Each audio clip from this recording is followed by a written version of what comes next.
कौन आपण मैंने जानते पुरी जगन्नाथ मंदिर ये 5टी रहस्य जोड़े कि ओडिशा सब लोग जानते हेले आप जानना तो वीडियो पूरे शेष जाए देखो आप भी जानीपर कौन कौन रहस्य जमा भी स्क्रिप्ट करना वीडियो भल लगे लाइक गुटे करेंगे कमेंट गुटे करेंगे शेयर गुटे मारे सब्सक्राइब भी करदेवे।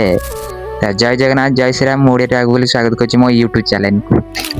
रहस्य 1 साधारणतः पवन जुआड़े दिए पताका आमर सियाड़ उड़े हेले पुरी मंदिर किसी अलग रहस्य जोड़े कि पताका पूर्व दिग देले उत्तर दिगरे पताका उड़े।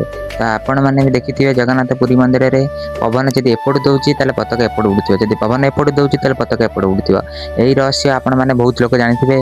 तो कौन श्री जगन्नाथ मंदिर बाहर आपड़ ठिया देखिपारे समुद्र लहड़ी साउंड शुणी पारे किंतु जमीती सिंह द्वार गोटे पाद आगू जीवे से लहड़ी संपूर्ण भाव में शब्द लहड़ी शब्द बंद हो जाए। नूतन युगर रहस्य जोड़े कि आपण मैंने के जान थे श्री जगन्नाथ अभड़ा रोसई।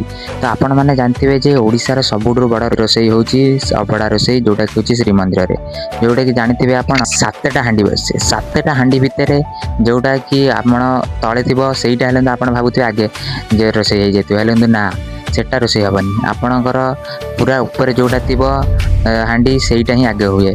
यहीटा हूँ श्री जगन्नाथ आश्चर्य घटनार रहस्य जोटा कि बहुत किसी लोग जान थे। तो आपण मानक आज मुझे वीडियो जनइली। तो आपण मैंने जानते जो कौन जिनस सूर्य किरण पड़ते छाई पड़ता है हेले किंतु पुरी जगन्नाथ विषय किसी अलग किसी अच्छी कहीं से पुरी जगन्नाथ मंदिर में जो कौन सूर्य किरण पड़े भी माटी उपर तार मुटुड़ी भी छाई पड़ेनि जोटा कि बहुत आश्चर्यजनक। जगन्नाथ पताका उपर कौन पक्षी किंबा कौन ड्रोन कैमेरा उड़वा निषेध कहीं सी उड़े ही ना कहीं सी हूँ एक बड़ रहस्य। आपण मानक मो रहस्य भितर कौ रहस्य भल लगे जल्दी कमेंट रे कहतु। आपण मानक जब मो वीडियो भल लगुच तो सब्सक्राइब गोटा करदे लाइक गोटा करदे शेयर गोटा करदे। रही जय जगन्नाथ।